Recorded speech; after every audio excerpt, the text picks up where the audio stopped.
A bit of sunshine. "Mama," said Kate, as she stood at the door, which she had opened to let Puss in. "May I not go out and play?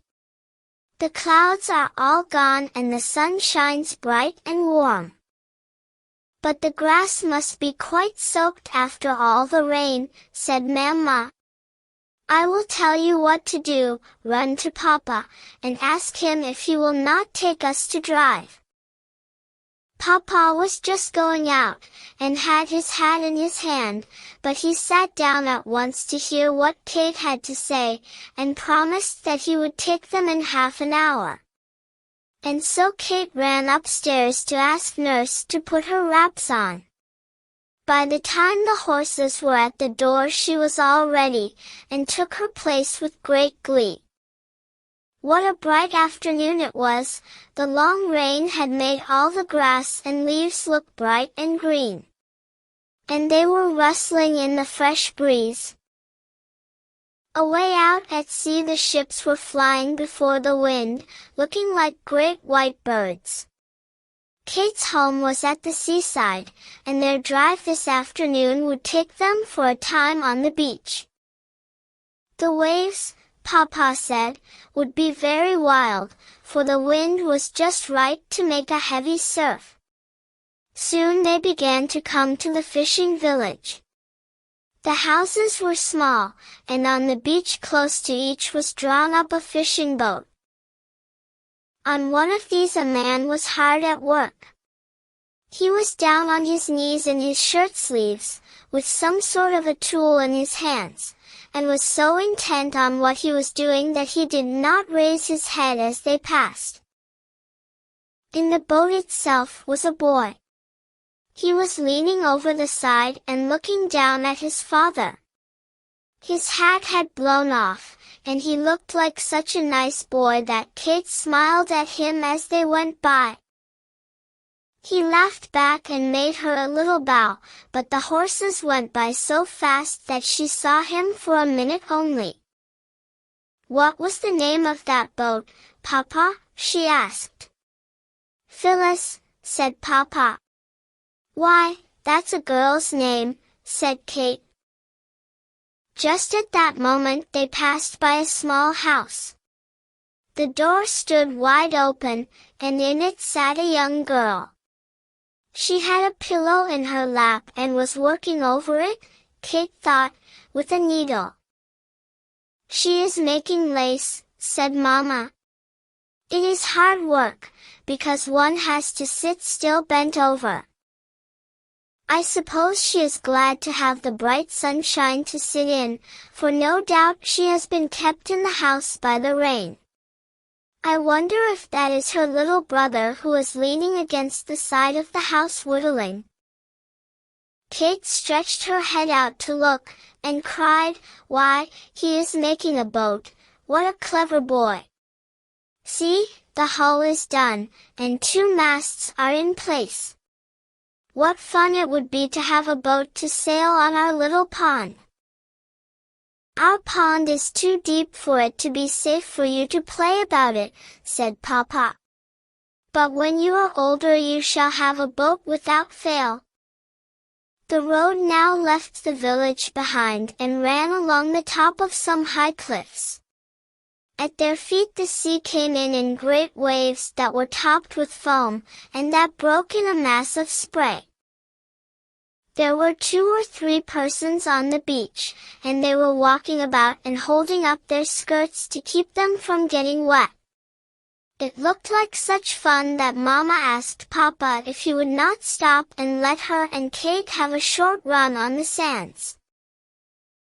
So the horses were brought to a halt, and they got down and made their way through a break in the cliffs to the beach.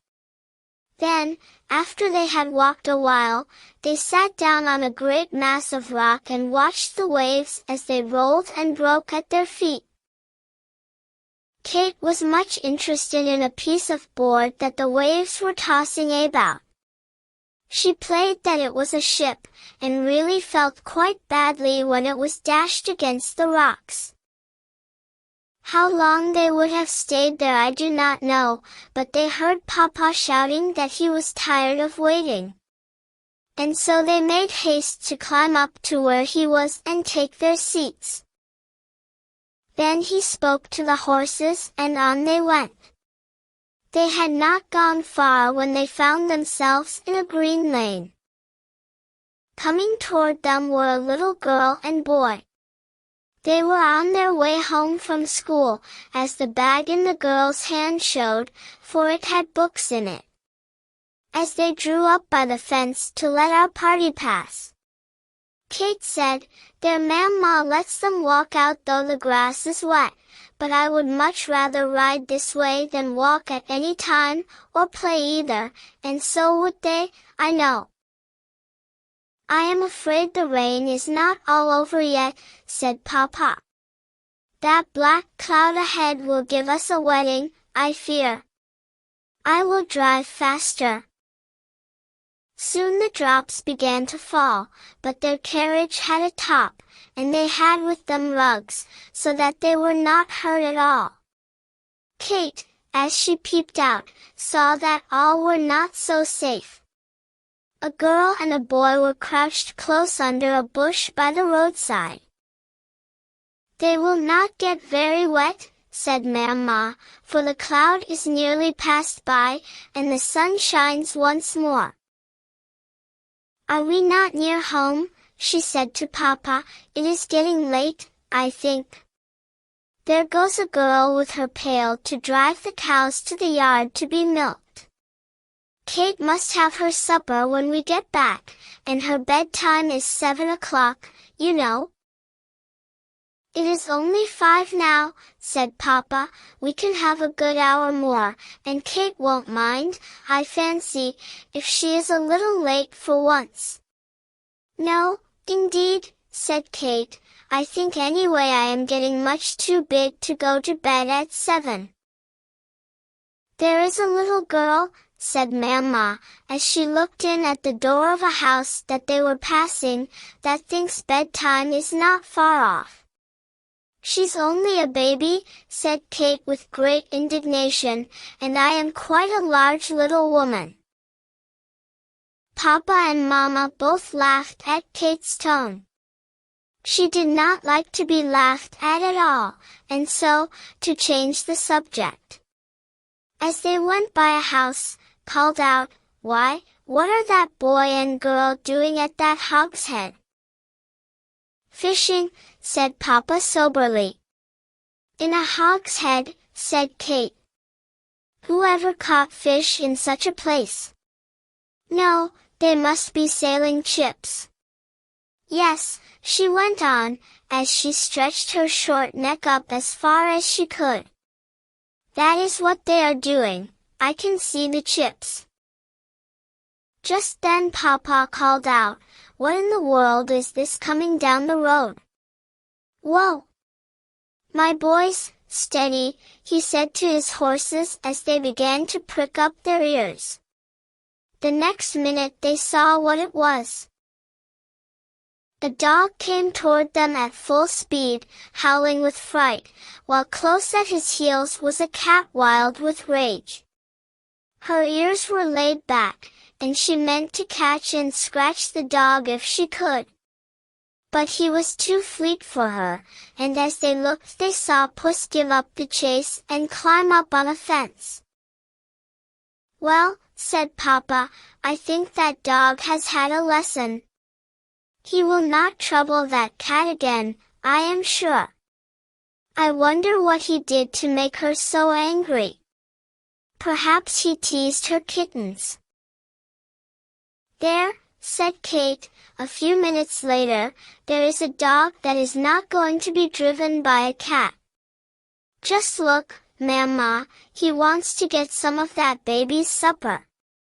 Mama looked up, and on the porch of a house saw just what you see in this picture.